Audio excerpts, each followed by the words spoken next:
ఇక్కడ ఇట్లా అన్నాడా? దాంతోపాటు ఇంకొక ఐడియా, ఇంకోటి చెప్తున్నాడు.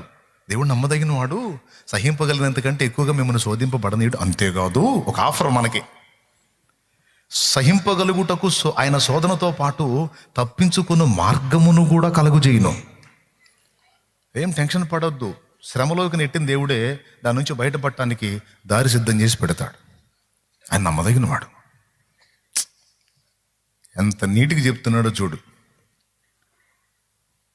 మిమ్మల్ని అగచాట్లోకి డ్రైవ్ చేయటం ఖాయం, అంటే కాలువలోకి మిమ్మల్ని నెట్టడం ఖాయం, మునిగిపోకుండా బయటికి తేవటం. ఈ నెట్టడం ఎందుకు, మళ్ళీ మునగనీయకుండా బయటికి తేవటం ఎందుకంటే ఆయన చెప్పే డైలాగ్ ఒకటే, ప్రసంగి 1:13, ట్రైనింగ్.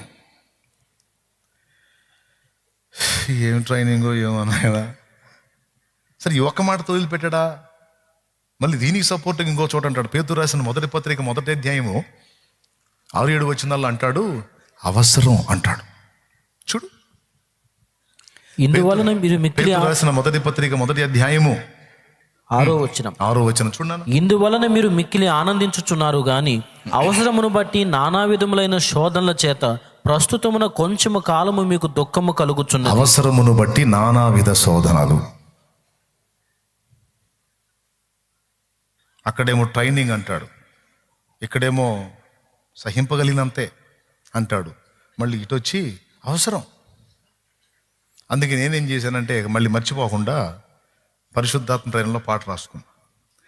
అవసరాన్ని బట్టి అగ్ని వంటి శ్రమలు కలుగుచున్నవని తెలిసి కలత చెందబోకు.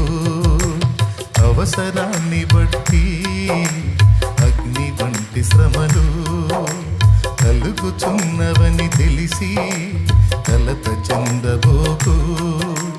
నిన్ను పిలిచిన దేవుడు నమ్మదగినవాడు, శోధనలో నిన్ను విడిచిపెట్టిపోడు.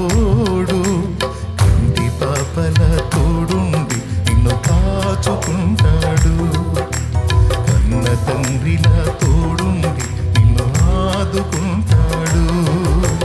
నమ్ము నేస్తమా, ఇది సత్యం, ఈడబోకుమా విశ్వాసం.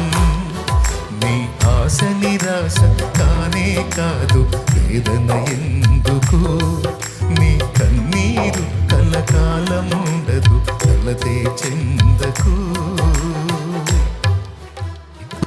దేవునికి మహిమ.